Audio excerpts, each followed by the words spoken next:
He's not a bat, he's a man who fights crime. And we're gonna watch him fight for a minute at a time. With John and Niall and a guest who doesn't rhyme. It's Bat Minute!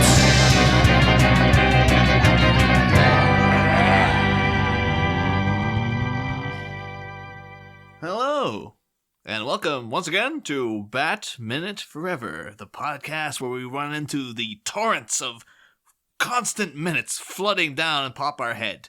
A pop? A top? A pop. Oh my god. Oh, you can tell it's a Friday.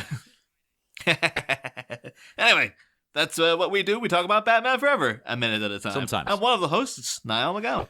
And I am your other host, John Parker, here to talk about memories in the corners of Bruce's mind. The guests are, of course, the co-founders of Chinese Whispers, the greatest Cure cover band the world has ever known. We got Klingon Vanna White, Shecky, and Odessa Lil, all back again. Hello! Hello! Greetings and salutations. Oh. I really want to have a guest one time called the Renegade Master, so every time it could be like, oh, back once again, it's the Renegade Master. Ah, yes. Beep-bo, bada-boo, bada the people. I don't know if that joke translates at all to people. No, I have no idea what you're talking about. Oh, what it does to me, to the English now. It sounds funny, but we don't get it. It was a hardcore like dance track back in the 90s that just went back once again. It's the Renegade Master. People, bada-boo, bada-boo, people. Over and over and over again. Very, very overtly British. But anyway, we're here today to talk about minute 90 of, it is minute 90. So we're officially like, most movies will be done by minute 90. But we're still going. Forever.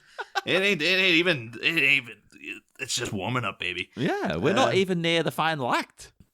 But anyway, minute 90, of course, begins with Cousin It telling us something that hasn't told anything before. It ends a minute later with a small child ruining this good suit. Yeah, that's the thing we get here. Bruce then starts this whole business of, I have to tell you something I've not told anybody before, but it's close up on the back of his head.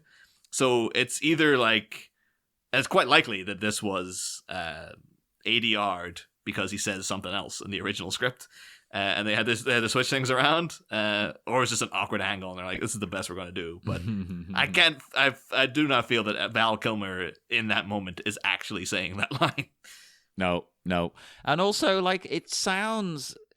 If you're her and he's saying this, she hasn't put the pieces together yet. So in her mind, is she basically doing what happened in the last movie? Is she thinking, oh, God, he's married? That sounds like he's going to reveal something, like, awful, like, that she can't get on board with. Yeah, or that he's got herpes or something. Something like he's about like to that, reveal yeah. something pretty... But he's a liar. Because he's already told people before. Well, that's the thing. Like, this was another like much like, oh, do Riddler and Two-Face kill those kids outside Wayne Manor? This was another childhood debate that I had. I remember specifically with my brother because he was like the one approaching adulthood. He was like 18 when this came out, and I was the little kid. And I remember saying to him like, "That's not true. He's told Vicky Vale and Selena Kyle, yeah, multiple who he is." people." And my brother was like, "No, he never told them who he was." Like, Vicky Vale found out by herself. And then Selena Kyle... come on. Vicky Vale didn't find out by herself. Alfred double-crossed him and, like, outed him. So, which is horrible. I was like, how could you? And I guess it was Selena Kyle. They kind of found out on the dance floor. So... Yeah. So I guess true. Technically, this is the first one that he's actually said, hey... Yeah, but technically is the key word there. It's like Obi-Wan not telling Luke, about his dad. It's like, oh, well, from a certain point of view. Yeah. And it is true, like, in 89, he did attempt to tell Vicky Vale, because he had an atrocious scene where he's all like, oh, man, you know how a person gets up and goes to work and eats breakfast and all this kind of crap. It's an absolutely awful scene. But, like, yeah, I guess, like, Vicky Vale, she was kind of piecing it together, and then, yeah, Alfred just flat out like, brought her down to the Batcave and stuff. Alfred himself probably heard Bruce Wayne say this and was like, oh, I guess I'm not anybody then, sir. Like, you told me you were Batman.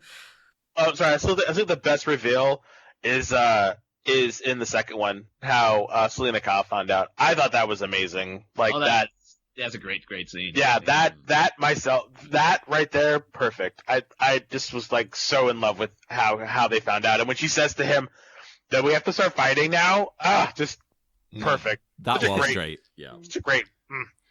But technically, I guess he's not telling her he's Batman, but like when he rips off the mask at the end, that's kind of a confessional, like, look, hey, it's me this whole time. But she already knows, so I guess technically it is true that Bruce Wayne has never told anybody that he's Batman. Successfully, at least, anyway. Everyone has just kind of found out. So my brother, I guess, in that regard, he himself was right, so. You gotta apologize to him. Yep. I'm gonna ring him up live on air. Does he listen to the show? He does. He does actually listen to the show. He'll probably bring this up when the episode airs. I love it. He's gonna be like, you're sitting there eating supper, because that's what they do in England, right? You're gonna be eating supper, and it's gonna be all like, so, I heard the latest episode. They're like, shut up. The thing will be like 10 weeks from now, because of a huge buffer between recording and air date, and I'll be like, what? I never said that. I do an apology. I would never apologize for anything in my life. He's gonna bring it up on his phone. You were saying? That was so hilarious. Everyone's kind of looking at you, and you're like, And then everybody in Speakeasily said that you should apologize to me. You heard it here, folks. We're on your side, brother. Brother person. We probably never meet. Even though you won on a technicality. You won on it. But anywho, then of course we get within this day.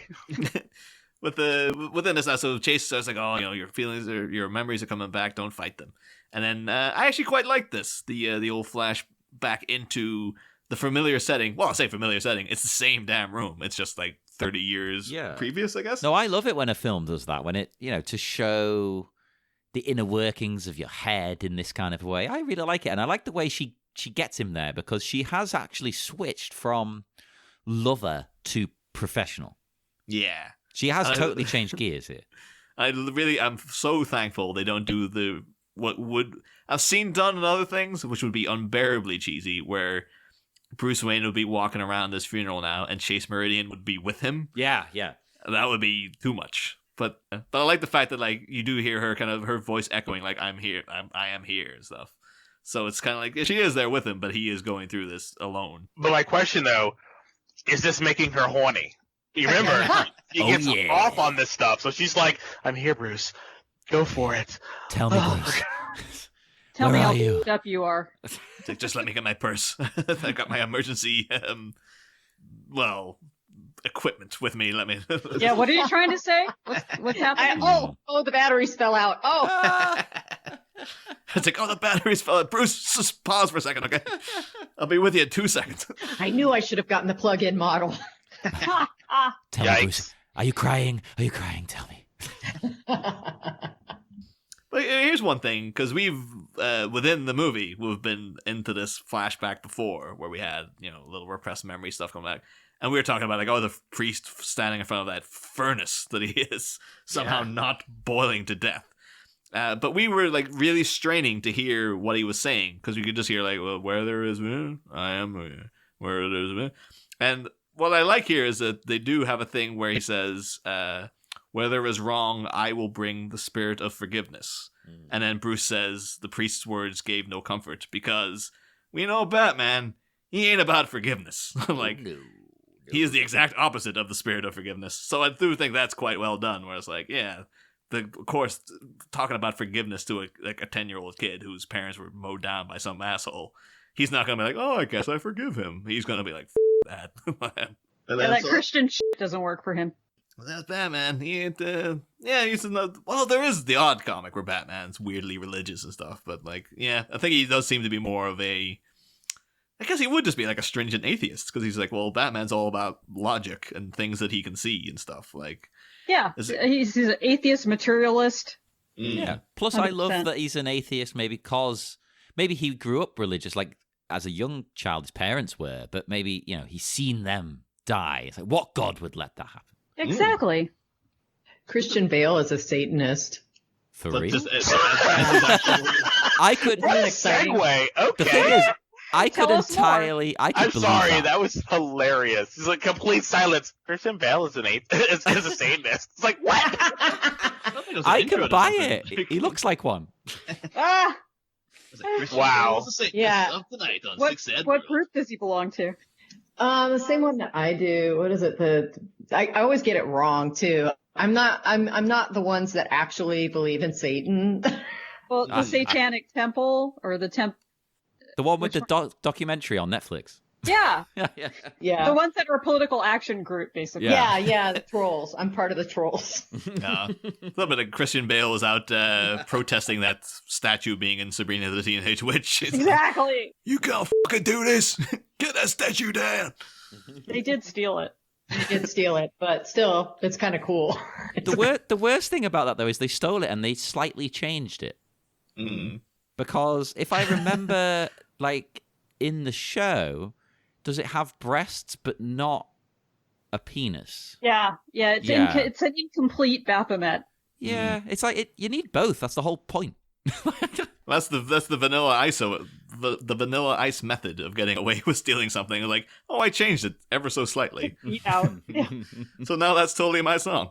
But wasn't this the part though, where he has the flashback of the giant bat, or is that later in the movie? That's in the next minute. Is the giant bat business.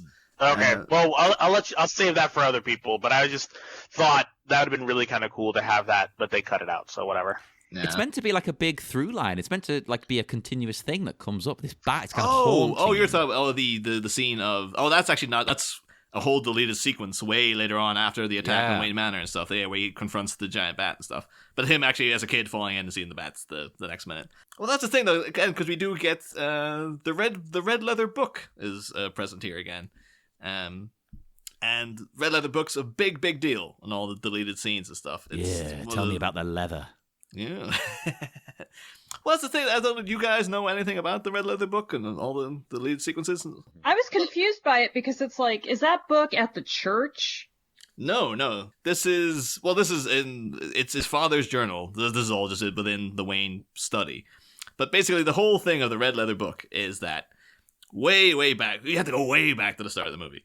On the helicopter, the helicopter fight with Two-Face. Two-Face says to Batman. In a deleted sequence, he says, like, you're no better than me. You're a killer, too. Because Batman has killed people within this film franchise. But this awakens something in Bruce. And throughout several deleted sequences and whatnot, he's supposed to have nightmares where that echoes in his mind. And that's what triggers his repressed memories bubbling back up. That he's like, well, I'm a killer, too. What's this about? Then you have a whole thing where, like, Chase Meridian shows him a doll, which is basically like... it looks like Two-Face, but it's a light and a dark, which is like Batman and Bruce Wayne. So again, it's digging into him a little bit. And she says things when she gives it to him about like, what crime could Batman have done that he's continually punishing himself for over and over again? And then you have things, of course, Dick Grayson's parents are killed by Two-Face much in the same manner as, Bruce's parents were killed by Jack Napier. So he sees himself in this kid, and this kid's all obsessed with like, I need to go and kill this guy to avenge my parents. And Bruce is like, you can do that, but you'll go out in the night again and again looking for another face, and it'll never be enough. And soon your whole life will become about vengeance, and you won't know why. And all this kind of stuff is like, Bruce is still compelled to be Batman, even though his parents are avenged. And he just doesn't know how to stop, basically. And at this point, then, within the movie, he would have discovered what was in the Red Leather book. When he goes over and looks at it. And it would have been this sequence. I'm pretty sure that they would have shot it that way. That's why Val Kilmer's very obviously ADR'd in the scene, where he actually reads his father's last journal entry. And it says that but Bruce insists on going out to see a movie. And so he finds out that he remembers that it was him who made them go to the movie theater. And that's why they died. And so Bruce Wayne, for this entire time, has been blaming himself for his parents' death. And he's just repressed it way beneath.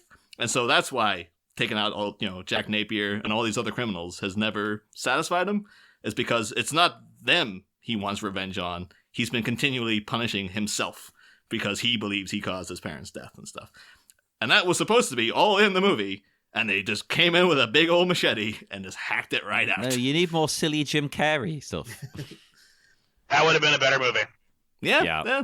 That's why I really feel. A lot of people are like, well, but the tone of Suited, because you're going from really deep analytical, like psychological stuff, and then you're zooming way back to Jim Carrey in spandex with a Annie Lennox haircut and flipping a cane around and stuff. And maybe it's too much tonal whiplash, but I feel that definitely would have been a better movie. But. No, but you're right though. It would have been weird. Yeah, I don't know if it would have worked. The combination would have... It's already a weird combination. Imagine that in there. Yeah. It's already kind of strange because it's got all this dark stuff going on. Well, literally in this scene. I mean, was the wake this dark? You know. Again, John, that's how the rich stay rich. Alfred, he's like, I'm not turning on the lights in this place. Look, the fire can light up the room all right. You know, it's fine. All God. blue lighting. Just blue lighting. Nothing else. Everywhere. So sad. It's blue. Because I've got quite bad eyes. I really like this kind of lighting. It works for me. It's nice. I have the light off right now. This is very like Dark Knight lighting, actually. You remember the whole color scheme of the Dark Knight? Remember the opening was all the blue flames and stuff with the bat symbol coming out. It's right here. Friggin' blue flames in this fireplace. Well, Chris Nolan sitting back in his chair being like, I think I might swipe a little thing for my own Batman movie down the line. Which he's done multiple times, Yeah. as we've seen. But Nolan. The red book here made me think, like, are any of you journal keepers? Because I personally don't get the appeal of doing it. Like, No. I'm not dissing anybody who does. You do whatever helps you. But I don't see the appeal, the drive. I've tried it once or twice and got bored with, like, less than a week in. I did it obsessively for a bunch of years, and I still have them all. And now I like look back at it, and it's just like, should I burn this crap or It's what? just embarrassing, right? I was just like, let me just look at how sad and alone and angsty I was at that time. Yeah, that's what I would if feel. anybody gets a hold of this, like they're gonna think that my life was crap when I was just like, maybe it was then when I was young and gorgeous, but I was like happy, old and saggy. Maybe that's why Bruce is so traumatized. He's like, I read my father's journal. He was such a whiny asshole. And it's like, His dad was just like writing emo poetry. my dad was a total emo. It's weird that his dad would be writing about like, I want to stay in tonight, but my kid's making me go to the movies. Like, what kind of journal is this? That's not Could be like a deep business philosophical journal. thought or... Journals don't have to be deep in in depth. I mean, he's just bitching about his kid. That's all he's doing. I keep a journal like that. Why not? Why not? I keep a journal about all of you. It's Really? no. If anything should happen to Shecky during a podcast, he'll have proof of going like, I didn't want to record tonight, but Audra insisted on having this. She insisted, and now we're dead. Thanks. And Audra just officially gets out the Batgirl outfit, just becomes a vigilante for real. It's like, I can't take the guilt anymore. Kill everyone just because. But only podcasters. I'm only Seeking only revenge. killing podcasters. You did this. You did this. To be honest, most Coming for you, podcasters Maud probably... White Minute. Most podcasters probably do need to be assassinated, I'll be honest. There's a ton of us. It's done the hurt a little bit. But we'll say that I've never kept a journal. Like, I think I did try when I was a kid, and it just didn't stick with it. No, But it gets boring. I can't even keep up on my Tumblr page. You're not living in the moment when you're keeping a journal. You're recording something that already happened. And so it's just like, at some point, it's just super narcissistic to keep a journal. And yeah. Unless it helps you process your thoughts. There's That's nothing true. narcissistic about being reflective on your thoughts. I'd Like, rather I- just do tarot. But that's not why I had a journal. I had a journal because I was a narcissist. Well, that's different. That's a different thing. And I'm thinking, Bruce's dad had a journal because probably it sucked to be like, it sucked. Like, he was just like, I'm super rich. I've got this kid. I had to buy my wife cheap pearls, that keep breaking. See what I did there? See what I did there? Flashback to the Yeah. See? Huh?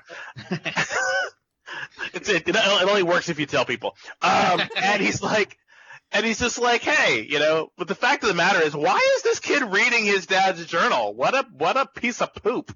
Well, that's the thing. Not only, though, I can kind of, like, not blame him, because it's like, well, he did lose his dad. Maybe he's like, oh, this is the last words he ever wrote and all this kind of stuff. But for some reason, not only have they got this giant fire going, some asshole's got the window wide open, so the book blows open for him. Sorry. You would have to open the window with that fire, though. It's like, come on, people. It could be that someone in the funeral was like, Jesus Christ, it's hot in there. Alfred, open a window, would you?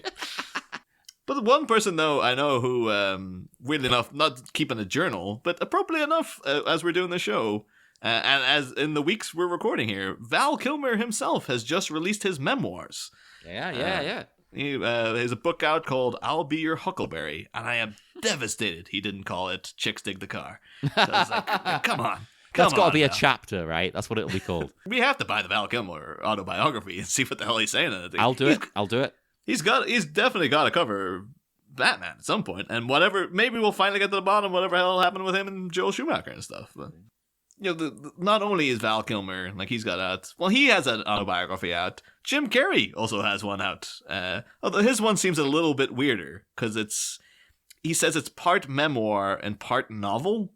Okay, here we go. So he's made stuff up. It's called Memoirs and Misinformation. Oh, it's one of them. That sounds fun, actually. I saw him. He was on the Graham Norton show talking about it, and it was just weird because he was saying the front cover is this really weird picture of Jim Carrey with a kind of screwed up face, and apparently it was a picture taken.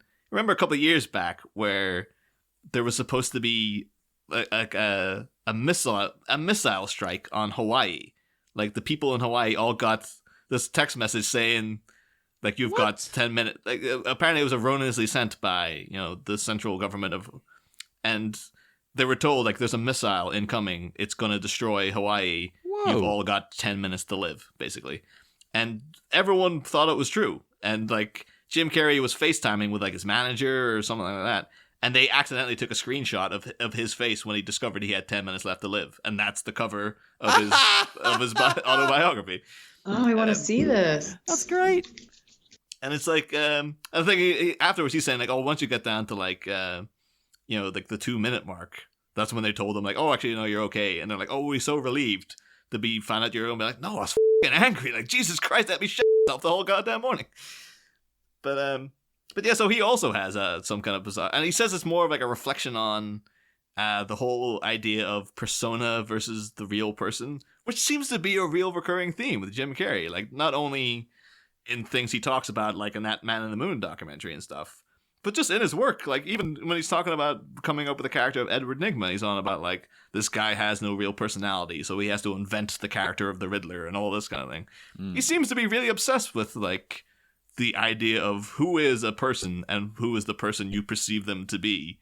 And again, it's in Kidding, where he's oh, he's, the persona of Mr. Pickles, which is kind of his identity, but it's squashing the real man within and all this sort of thing. And it's all kind of weird stuff like that. But that could be another interesting Patreon, we'll read Jim Carrey's memoirs / novel thing, whatever the hell it is, and see how that worked out. But I think all actors have that struggle within them because you kind of have to be a blank slate in a lot of ways.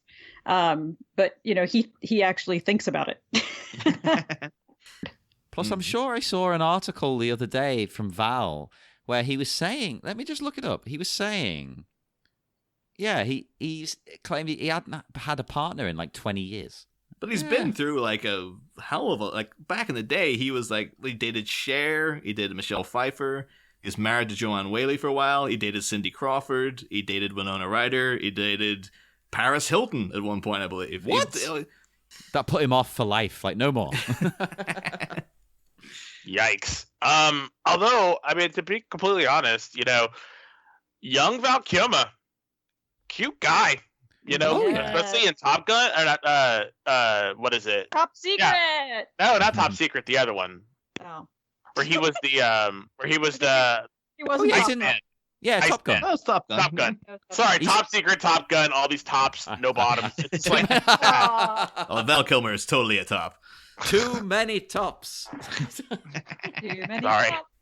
I'll have to ask you. I think back in previous seasons, though, I asked back in when we were doing '89. I discovered that I grew up believing that Jack Nicholson was regarded by the general populace as being a sexy guy. You're so And- weird now.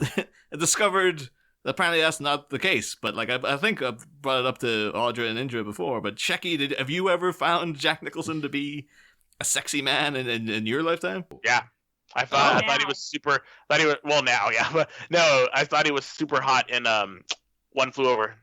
Yeah. Oh, okay. Kind of manic look to him. Oh yeah. So there we go. Finally, somebody's on my freaking side. There of have this. been a couple of people who agree with you now. He was also kind of cute in Wolf. If you ever saw that, him and Michelle Pfeiffer, when he was turning into a werewolf. I haven't. I want to. Yeah, he's turning into a werewolf. It's a really weird movie, and their relationship just seems really weird because like he was much older than her, but it doesn't matter. It's like whatever. But he's basically turning into a werewolf, and he has this weird love affair with her, and he's very like animalistic and stuff. It's just a really weird movie. If you need to watch something and just be completely weirded out about it with super overly sexualized Jack Nicholson, then yeah, it's really It does weird. sound weird. Yeah. Well, Is we're it gonna like have cat people except with wolves? Actually, yeah, it kind of is. Now that I think about it, because he's slowly like changing, and like there's a scene where he actually changes into a wolf, and you're kind of like, okay, you know, we're just kind of like, okay. We've But got to it's a cover really that now. weird movie, though. It's a weird movie. Yeah. Although, again, though, in keeping with the whole thing of like, journals and documenting your life and whatnot, Val Kilmer himself, he actually has a pretty active and pretty interesting Twitter account. Because he seems to be a man of like slightly odd good humor, and just a lot of his tweets are just like, what was happening, Val?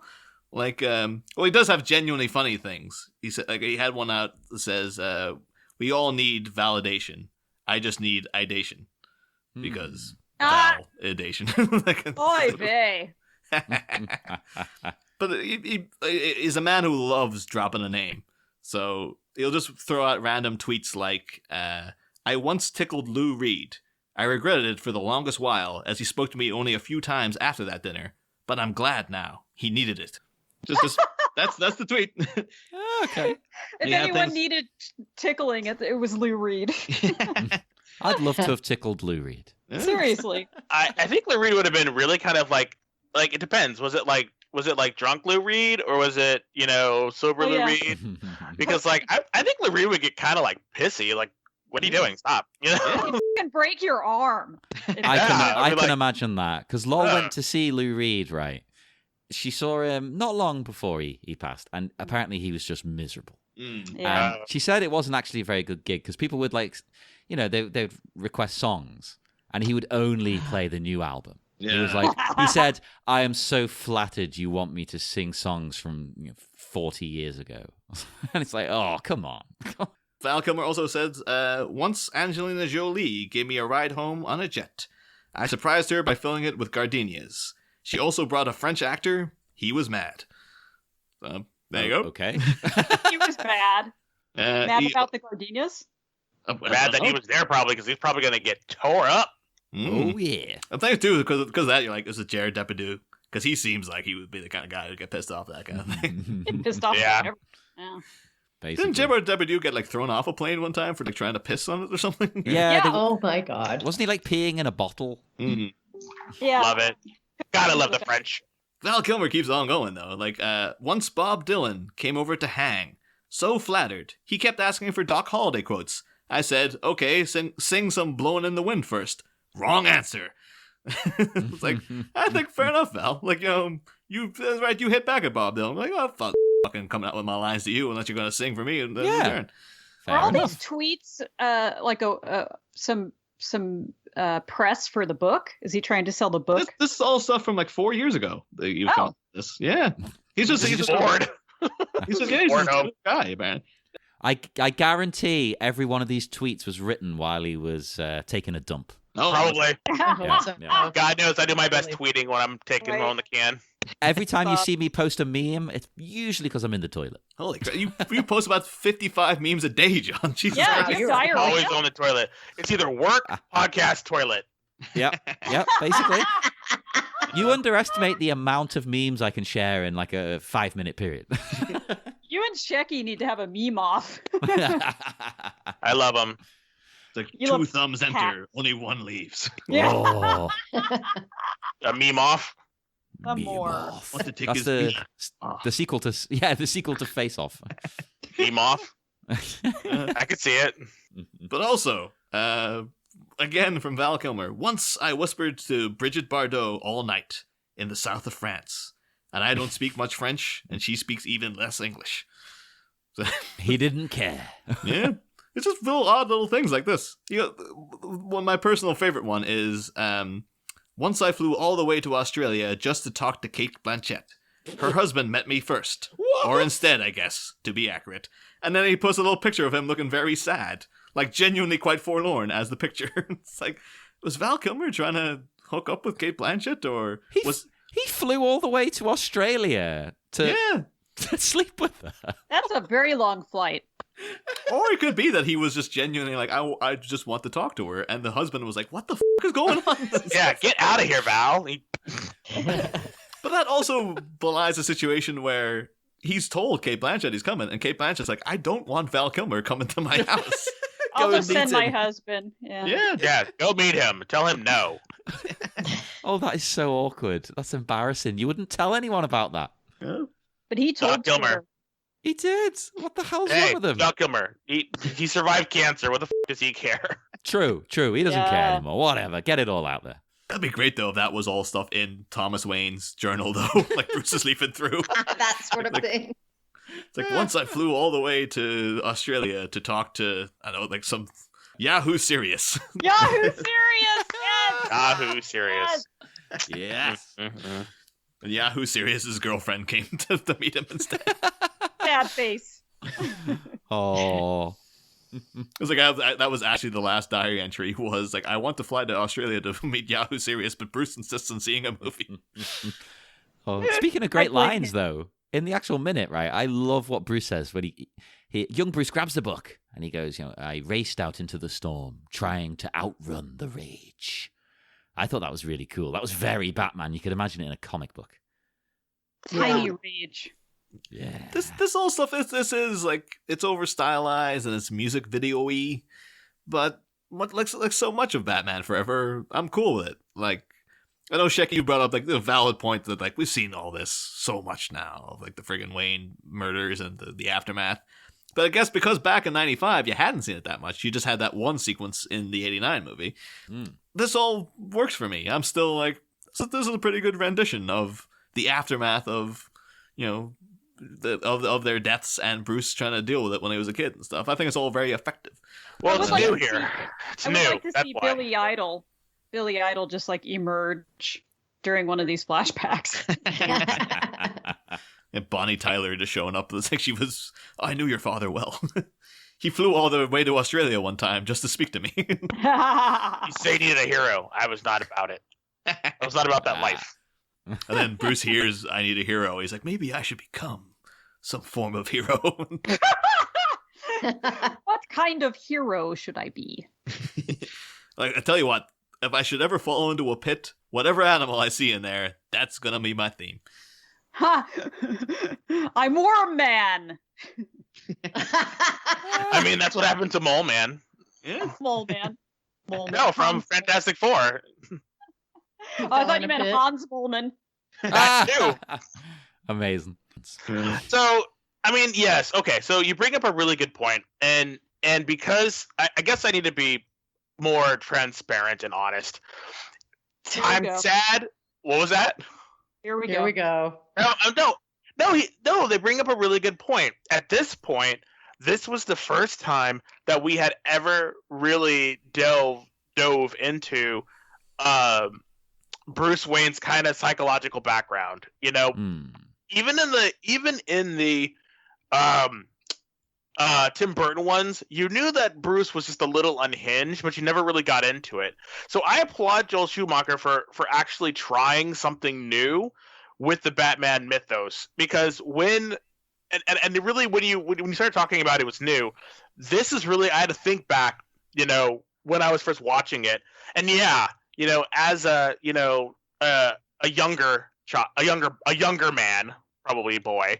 I can almost remember being super excited that like we're talking about Bruce Wayne as in his trauma. So it wasn't old or rehashed like it was in Batman v Superman. Like, oh my God, I just rolled my eyes when I saw that. I was just like, why? But anyway, yeah. So for Joel Schumacher to do that in this one in the 90s, I'm like, okay. Yes, I was probably super excited to see this because I had never seen this so much I saw it on the Tim Burton one, of course, but again, it was one of those things where I hadn't really seen. So I think at this one, it gets a pass, you know? Well, let's talk about this movie as a standalone, though. Like, if this movie, just look at this movie, don't you think they kind of overdo it? The flashbacks? No, because I think that was central to what they were trying to do. Because I don't think any Batman movie has tried this hard to actually talk about, you know, the angst that Bruce is in. You know, maybe they're trying too hard. Well, they explain the comics, you know, all the time. You know, well, not all the time, but a lot of the time in the comics they're talking about it and this and that. But I'm thinking more so in this one, it was the first time that I actually saw anything like this. And for a comic book nerd like myself, I was like, whoa, they're talking about him and what could be happening, you know, and why is he so f***ed up and you know. So I could see myself being really kind of like jazzed by it. But yeah, nowadays if they were to do something like that, I'd be like, why? Stop it, please stop it. Please stop it. Like, it's oversaturated. Yeah, I'd be like, why are we doing this? The thing is, now there's this kind of slight feeling of terror with like, well, they're rebooting them again.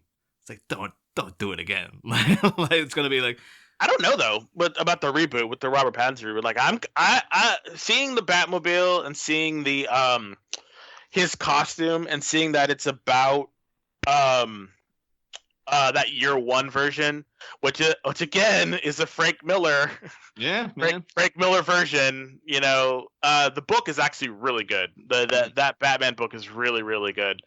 But part of me is kind of like, I don't know, Frank. You know, I wonder how they're gonna make it. But I'm excited for the newer one actually, and I have been excited for Batman in a long time. Yeah, looking forward to it. Can't wait. I'm excited for any iteration. It's just art, you know. People could do the same stories over and over and over again, but just try not to be super derivative of, you know, the other movies. Yeah. Yep. Agreed. But that's the thing, though. Like at this time of the week, you know, usually in the last minute, we always ask the guests about their history with this particular movie and whatnot. So obviously, Shecky, you seem to be quite the fan of Batman in general. But like, do you have any particular memories of seeing this for the first time? Were you caught up in Batman Forever mania? I loved all the Batman movies. I loved them all. I can honestly sit here and say that I adored them. And during the time when they were popular, I was right then and there. I was just like, give me Batman, give me comic book movies, I was really into comic movies in the 90s, so there was nothing you could do that could say anything about how were. It was great. Like, I even a lot of them were. I even watched that horrible Shaquille O'Neal Steel movie. Oh, yes. I loved it with him and what's his name? Judd Nelson. Judd Nelson, yes. Ah. Fucking loved it. So I'm not one to be trusted when it comes to shit like that. I also am very super forgiving of all of them. And sorry, there was an ice cream truck just going past my house right then. Oh. if you heard a bunch of music. Can you get us some ice cream? Wait, why is there an ice cream truck out in the COVID outbreak? I know my feelings We gotta make exactly. money, girl. But yeah, I'm super forgiving. I love all of it, and except maybe Chris O'Donnell. But I feel I'm weirdly conflicted with Chris O'Donnell because I'm like, yeah, he's too old for it, and like the part is kind of a whiny asshole. But then him in it, what he's doing is like he's bringing a performance though. Like I can't fault the guy's acting. Like it's just that he shouldn't be here. Agreed. Yeah. But yeah, does anyone have anything else for minute 69? 69. No, I mean, I personally don't. Although I think it's just really kind of interesting that they spent so much time on his backstory. But I do like a thing in the draft, the Goldsman draft. Just one thing I didn't mention. It's just a small little speech Bruce makes. I would have liked Columbo on the way out did one more note. One more thing. No, I just dawned on me that I didn't mention it. I just liked this little bit of dialogue because he says he's flashing back and he says, "My parents are laid out in the library. Their skin smells like talcum powder. I'm so small. My father's diary is on the desk like always. I'm opening the book, reading. I'm running out into the storm. The book is in my hands. I can't hear my screams over the rain. I am falling." And just trails off. It's like, he's going through the actual scene, like just in dialogue.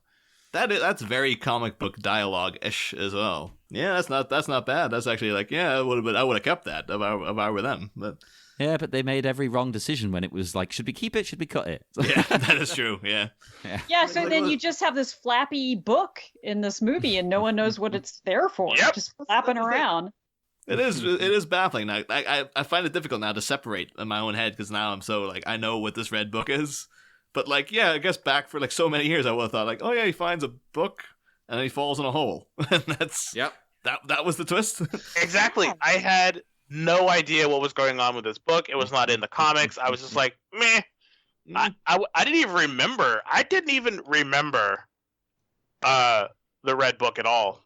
Yeah. From the movie. I mean, of course, all I ever remember is, Two-Face and and the Riddler and those. They got a lot of other stuff in this movie to distract you.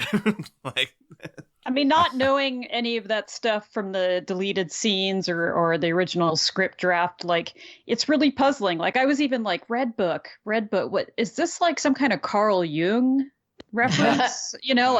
I was really baffled. What does the book symbolize? No, Yeah. or was a really ingenious tie-in to like the Red Book magazine That for our American listeners. Oh, well, we will depart. We will head off into the dark, dark night. Would you like to remind people where they can find your wonderful show? Are you going again, Audra? Odessa? What am I calling you on this show? I don't even remember anymore. She's Odessa people. Lil, Audra, whatever. Yeah, I am people. She is people. She's made up people. So we are all from the Speakeasily compound, which is located somewhere in the central galaxy. No, we're from the Speakeasily Hour Minute podcast, also the Speakeasily versus the 80s podcast, where we talk about the 80s movies that you love and love to hate and hate to love. And you can find out more about us on speakeasily.tv, or you can type Speakeasily into Facebook and just go to town. Join our page, join our special people's group. We're on the iTunes, we're on Spotify, all those things and more. Yay. Check it out, everybody. Come and speak to us as well on all the usual nonsense. But there's one final thing. Oh, yeah. Shecky, because you got the riddle right, you're exempt. Oh, okay. But But you two, you need to make a decision. Heads or tails for your survival. Oh, my Tails. Okay. Of That course, binds to the tails. both of you. So tails, right? Let's toss the coin. Here it goes.